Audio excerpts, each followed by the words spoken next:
Salut les Vetters, ici Patrick de Vetted. Aujourd'hui, on parle de ça. Ces 46 vidéos convaincront-elles les Américains de dire « Aucun doute, des extraterrestres ont visité la Terre ». Ce sont des points de données. Ces 46 vidéos sont cruciales. Le public doit les voir. Le Congrès est d'accord. Ils ont ciblé ces 46 vidéos car ils savent qu'elles existent.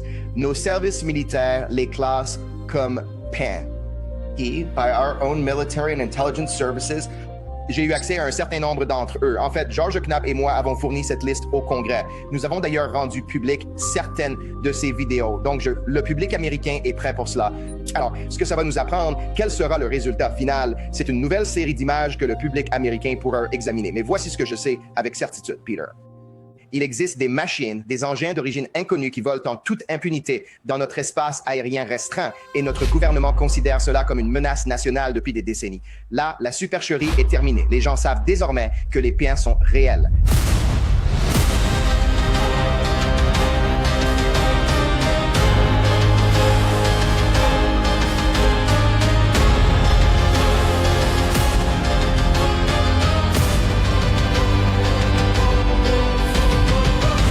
N'oubliez pas le pouce bleu, les Vetters, ça aide énormément. Et si vous n'êtes pas abonné, abonnez-vous. De quoi parle la vidéo aujourd'hui? Il s'agit de l'interview récente de Jeremy Corbell sur Fox News avec Peter Doocy. Analysons ça. Avez-vous déjà voulu que vos opinions tranchées vous rapportent de l'argent? Avec Delphi, tout cela devient enfin une réalité tangible. C'est le tout premier marché d'information décentralisé, bâti sur l'intelligence artificielle de Jensen. Il n'y a plus aucun intermédiaire, ni la moindre autorité centrale pour interférer. L'IA agit comme arbitre, et chaque processus est désormais totalement automatisé. Cela transforme vos débats, les prix, le sport, les élections et vos idées les plus folles en marchés sur lesquels vous pouvez vous engager. For convictions, right, signaux. Passer du scroll à l'action, un marché de monde. Les aliens se montreront ils en 2026. Oui, vous avez bien entendu. Les extraterrestres vont-ils se présenter officiellement en 2026? Alors, vous pensez que oui, que ça va arriver ou vous ne pensez pas que ça arrivera? L'Inter-Decryption est commandé dès aujourd'hui. Jeremy, le Congrès exige la déclassification de 46 vidéos du Pentagone. La date limite est passée. Ces vidéos suffiront-elles à convaincre les Américains que des extraterrestres ont visité la Terre? Vous savez, je pense qu'il s'agit de points de données. Je pense que ces 46 vidéos sont vraiment importantes. Je pense que le public américain devrait pouvoir les voir et le Congrès est du même avis. Ils ont spécifiquement identifié ces 46 vidéos parce qu'ils savent qu'elles existent. Ils sont qualifiés de PAN par nos propres services militaires, des propres services militaires et de renseignement. J'ai été confronté à plusieurs d'entre eux. D'ailleurs, George Knapp et moi avons fourni cette liste au Congrès. Nous avons officiellement, Johnson a rendu public ces vidéos. Le public est désormais tout à fait prêt. Ces données visuelles nous permettront d'en apprendre bien davantage. Mais il y a une chose dont je suis sûr, Peter. Des engins inconnus violent notre espace aérien en toute impunité. Le gouvernement les considère comme une menace réelle depuis des décennies. Le secret est éventé. Les gens savent désormais que les PAN sont réels. Mais que sont les PAN? Qui pilote ces machines? Qui a fabriqué ces machines capables de distancer, de surpasser en manœuvrabilité et de battre nos meilleurs avions de combat? C'est là toute la question. Et donc, vous en parliez justement. Nous avons une vidéo que nous pouvons afficher à l'écran. L'une des vidéos que vos sources vous ont aidé à sortir d'un coffre-fort gouvernemental. Il s'agit d'un pas au-dessus de la Syrie en 2021, volant à une vitesse impossible et démontrant une accélération instantanée. Fred, précise la vidéo. Billet que les gens vont regarder ça et se dire ça pourrait être la Chine, ça pourrait être la Russie, ça pourrait être quelqu'un d'autre. Oh, mais quand vous voyez celle-ci et les autres vidéos, certaines des 45 autres vidéos que vous avez vues, qu'en pensez-vous? Oui, écoutez, nous ne sommes malheureusement pas en mesure d'effectuer des déplacements instantanés. L'effet inertiel déconcerte totalement les services de renseignement. George et moi avons publié leur analyse complète. Cet appareil, dépourvu de toute forme aérodynamique, vire brusquement sur la droite dès qu'il est verrouillé par le drone. Donc, sa capacité de manœuvre dépasse largement tout ce que la Chine, la Russie ou les États-Unis possèdent. Écoutez, c'est un secret bien connu des initiés. C'est un secret de polichinelle que les PN sont réels et qu'ils sont capables d'échapper parfois à la détection, mais absolument à notre armement. Truth, c'est un problème préoccupant. Ils survolent ils survolent souvent nos infrastructures les plus critiques. L'administration et le gouvernement ont fini par le reconnaître. Nous sommes plus proches que jamais de révéler enfin la vérité aux Américains. Il est impératif d'agir dès maintenant. Tu sais ce qui est drôle avec cette vidéo d'accélération instantanée, c'est quelles sont les chances qu'au moment même où le système de caméra zoome sur l'objet, il effectue cette accélération instantanée pour s'éloigner. Ça brouille les pistes. Non, ça devient ambigu parce que les gens débattent. Eh bien, ce n'est pas ça. On dirait juste qu'il fait ça. Pas vrai? Basé sur tout ça. Je ne veux pas m'étendre là-dessus pour plein de raisons. Je ne suis pas expert en analyse d'images. Je parle juste de la chronologie, c'est tout, non? Parce qu'il est en plan large sur cette vidéo, et il se déplace simplement, tu vois. Mais dès qu'il zoome, c'est là que ça fait le truc, tu sais. C'est comme, quelles sont les chances? Non, mais peu importe. Donc, je ne sais pas si vous avez entendu parler de ces plus de 40 vidéos de panne pour lesquelles la représentante Luna a envoyé une lettre au secrétaire Pete Hegseth afin qu'elle soit rendue publique. Le secrétaire à la Défense fait face à un ultimatum d'un parlementaire ce soir qui demande la publication de 46 vidéos de ce que le gouvernement appelle des phénomènes aériens non identifiés ou OVNI d'ici demain. Vous avez votre conception habituelle de ce qui peut fonctionner dans ce continuum espace-temps. Et puis, il y a ces choses qui opèrent en quelque sorte en dehors de ça. Et ce qu'on a tendance à appeler ces choses, c'est interdimensionnel. Il s'agit de vidéos spécifiques portant des titres tels que plusieurs pannes à proximité de l'aéroport de Columbus dans l'Ohio, OVNI en formation au-dessus du golfe Persique et accélération instantanée d'un panne en Syrie, tous mentionnés dans une lettre de la représentante républicaine Anna Paulina Luna au secrétaire à la Défense Pete Hegseth. Luna explique son urgence en écrivant « La menace potentielle qu'il représente pour la sécurité nationale est préoccupante ». Des responsables et là, parfois haut placés nous disent Rockwater Fox, on a vu ces choses, on sait qu'elles sont réelles, mais on ne veut pas passer pour des fous. Elle avait fixé une date pour publier ces documents. Elle est largement dépassée, non? Une date butoir. Elle devait être déclassifiée et publiée. Ça n'a pas été fait. Madame la députée, vous avez fixé au 14 avril la date limite pour que le secrétaire à la guerre Hegseth publie des vidéos qui, selon vous, choqueront le pays. Cette échéance a-t-elle été respectée et quels ont été vos derniers échanges avec le Pentagone? Elle a été ignorée parce que j'ai demandé à mon équipe, ont-ils répondu? J'ai dû appeler la Maison-Blanche, le Pentagone refusant de répondre. Ils ont confirmé la réception et envoyé une réponse évasive à la commission disant qu'ils nous feraient un point plus tard. Ce n'est pas à eux d'en décider. Je suis un ami du secrétaire Hegseth et j'ai bien compris l'ordre de Trump de déclassifier ces dossiers. Le Pentagone ne jouera pas au plus malin. Ce n'est pas leur ressort. Pete respecte l'autorité du président et ces documents doivent être publiés. On aura ces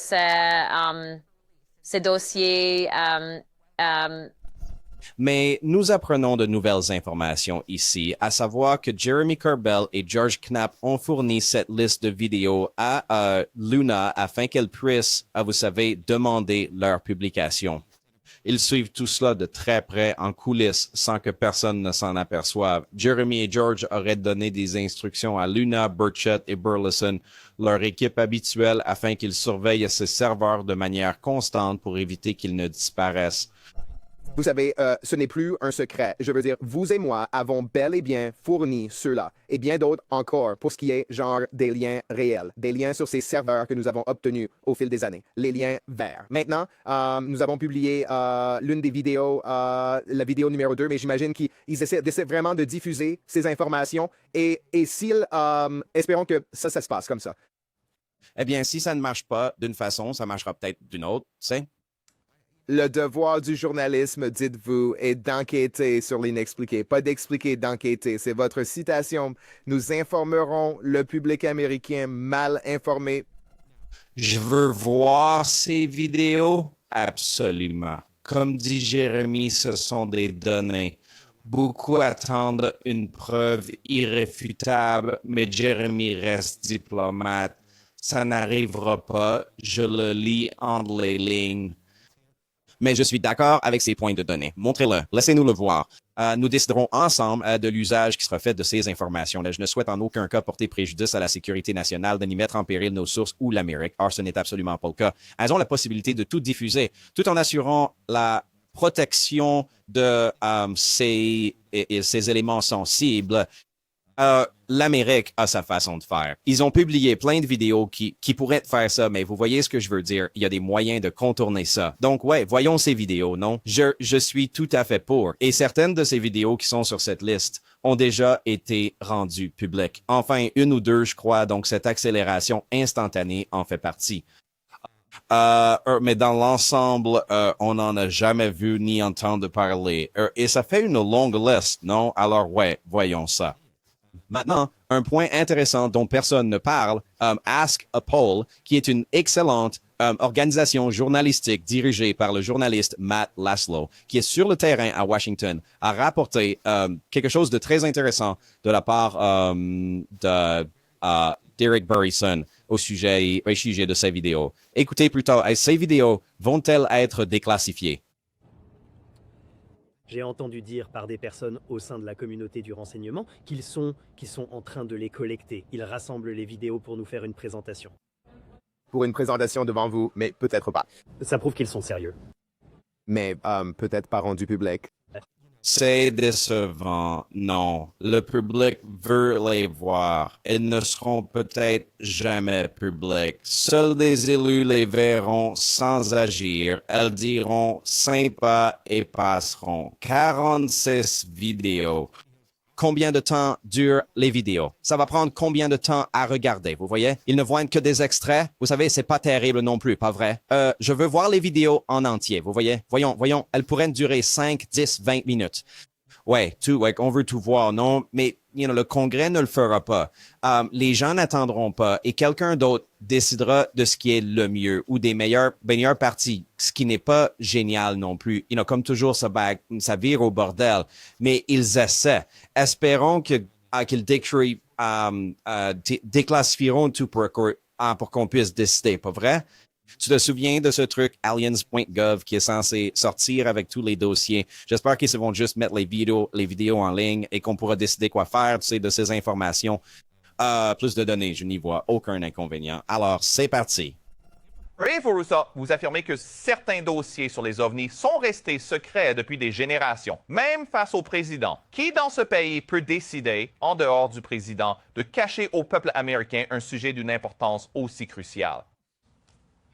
D'accord, ça change la donne et c'est la nature elle-même. Ce n'est pas quelque chose qui devrait être caché. Et des présidents ont admis avoir été tenus à l'écart de ces informations. C'est bien connu, le président Clinton en a parlé. Ce n'est pas la première fois, a-t-il dit, qu'on ment à un président. Eh bien, la pression est là. Le Congrès réclame ces 46 vidéos. Et si nous avons déjà eu une administration et un président qui ont conscience de l'intérêt public et qui agiraient en conséquence pour le peuple, c'est bien ce président en exercice. Trey, je suis très encouragé. Trey, c'est une opportunité. Ces interventions n'étaient pas des annonces. Le public doit comprendre. Les ovnis sont réels. Ça dure depuis longtemps et c'est un enjeu de sécurité nationale. Alors, de toute cette histoire avec Trump, vous savez, les dossiers sur les ovnis et ce qui va être rendu public, je veux dire, vous savez, est-ce qu'on a menti au président? Bien sûr. Et les présidents ont probablement menti, non? Mais le désintérêt de Trump pour ce sujet, c'est, disons, trop à cacher pour lui. Trump ne peut pas vraiment cacher ce qu'il pense vraiment des choses. Et c'est en fait une chose que j'apprécie chez lui, qu'il le fasse exprès ou non, n'est-ce pas? On voit bien que ça ne l'intéresse pas vraiment. Il s'y intéresse parce que les autres s'y intéressent, mais il ne pense pas que ce soit vraiment important. Non, ouais, des pilotes, oui, ont raconté des trucs et tout le reste. Un truc qui me rentrait. Les gens s'intéressent beaucoup aux extraterrestres. Et je sais que c'est aussi votre cas. Ça m'intéresse beaucoup. Qu'est-ce qu'ils t'ont dit à ce sujet? Beaucoup. Vraiment. Oui. Qu'est-ce qu'ils t'ont dit? Combien peux-tu en dire? Comment ça marche? C'est genre ultra top secret? Dis-moi. Vous, Hunter Biden, je peux tout dire, bon sang, non. Non, pas du tout. J'ai interrogé quelques personnes à ce sujet. Honnêtement, ce n'est pas vraiment mon truc. Je n'ai jamais cru à toutes ces histoires. La zone 51 ou peu importe. C'est sans doute l'attraction numéro 1 du pays. La zone 51 près de Vegas. Tu connais? Bien sûr, je sais c'est une attraction touristique vraiment très populaire. Mais moi, j'ai interviewé des pilotes de chasse qui étaient des gens solides. Les pilotes étaient excellents, tout s'est déroulé de façon parfaite. Ils m'ont dit, Monsieur, nous avons vu des choses très étranges. Une sphère qui n'était ni une comète, ni un météore, 4 fois plus rapide qu'un F-22, pourtant très véloce. C'était rond, une forme théoriquement idéale. Alors, quand vous parliez à ces gens, est-ce que c'était quelque chose dont vous vous sentiez obligé de discuter? Était-ce un intérêt personnel? Non. Un petit peu, ça ne m'intéresse pas vraiment, mais ça m'intéresse un peu. Barack Obama a affirmé que les extraterrestres existent. Avez-vous vu des preuves de visiteurs non humains sur Terre? Il a divulgué des infos classifiées. Les aliens existent? Il n'aurait pas dû. Je ne sais pas si c'est vrai. Il a divulgué des infos classifiées. C'est une grosse erreur. Il a fait sortir ses documents. Je n'ai pas d'opinion, je n'en parle jamais. Beaucoup de gens le font et y croient. Il veut juste calmer le jeu, non? Genre, ils veulent des dossiers? OK, créons un site, aliens.gov. Ce qui est un peu ringard. Non, parce qu'on dit qu'elles sont non identifiées, mais on est en train de les identifier, pas vrai? On ne peut tout de même pas publier nos dossiers sur les ovnis sur le site aliens.gov, n'est-ce pas? Après tout, le but est d'y répertorier des objets qui sont par définition non identifiés. Non, mais là, si on publie ça, c'est que c'est déjà parfaitement identifié. Certes, cela... you know, de savoir ceux qui attendent pour part, une preuve, mais pour les curieux, c'est vraiment génial. Ils veulent en savoir plus sur les ovnis et les phénomènes associés. On va donc publier nos documents. Ça devrait beaucoup les intéresser. Quelle est la quantité réelle d'informations dont nous parlons ici? Qui peut vraiment savoir ce qui va se passer par la suite? Est-ce que cela va simplement se contenter de centraliser les données éparpillées sur les sites gouvernementaux? C'est une initiative plutôt... Mais en toute honnêteté, les gens attendent surtout du contenu nouveau et inédit. Cela étant dit, il est vrai que cela pourrait permettre de déterrer des informations oubliées sur ces sites. Vous voyez ce que je veux dire? Ce sont ces vidéos qui m'enthousiasment le plus, tu vois? Mais bon... Écoute, ça veut, c'est toujours mieux que rien à ce stade. Je ne vois pas Trump faire de révélations, même si les gens autour de lui, ou si vous entendez d'autres personnalités du milieu des ovnis en parler. Ils savent à quel point c'est sérieux.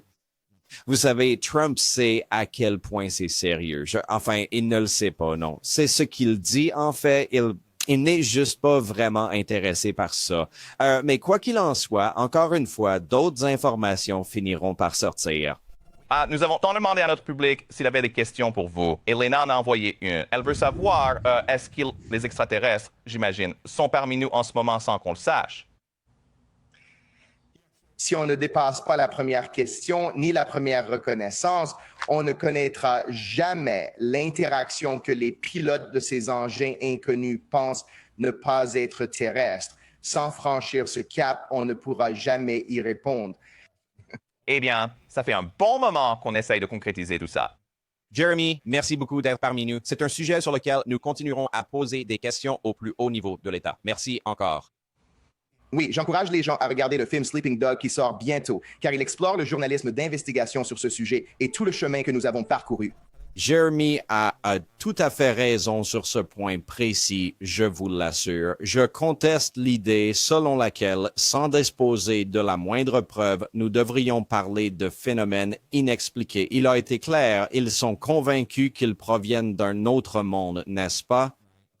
D'autres théories suggèrent qu'ils sont interdimensionnels et sont là depuis toujours, ça ne colle pas, right? Mais pour rester ouvert, si ce n'est ni la Chine, Russie, ni la Russie, on n'en sait rien. On ne sait tout simplement pas vrai? Et je suis sûr qu'il y a de nombreuses parties du gouvernement américain qui ne savent même pas tout ce sur quoi nous travaillons ou ce que nous développons, surtout quand cela implique, enfin, des sous-traitants privés qui effectuent le travail, n'est-ce pas? Pour rester ouvert, il faut envisager une surprise stratégique. Que d'autres nations aient une technologie inconnue. Non. Je suis pour garder l'hypothèse extraterrestre sans pour autant affirmer que c'en est, juste parce qu'on ignore ce que c'est. Et j'ordonne de me prouver qu'il ne s'agit ni de la Russie, ni de la Chine. Allez-y, prouvez-le-moi. C'est exactement comme si l'on disait, prouvez-moi qu'il ne s'agit pas d'extraterrestres. Prouvez-moi donc qu'il ne s'agit pas de la Russie, de la Chine ou de n'importe quelle autre nation. Provez que si on sait, prouvez-le, cela n'arrivera jamais. But Worcester, les gens n'ont tout simplement pas accès à ces informations. C'est un refrain que l'on entend souvent au sein de cette communauté. On sait bien que ce n'est pas la Russie, ni la Chine. Attendez une petite seconde. Non, on reste là-dessus. Comment tu sais? On pense, vous savez, c'est différent. Vous dites, on sait que ce n'est pas ça. Non, l'absolutisme dans cette communauté lui nuit, selon moi. On ne sait rien de tout ça. Pour rester ouvert d'esprit, gardons toutes les options. Ça pourrait être la Russie. Peut-être la Chine, ou un autre groupe, ou un inconnu auquel on ne pense pas. Oui, ça pourrait être des extraterrestres, des êtres interdimensionnels, des voyageurs temporels ou autres.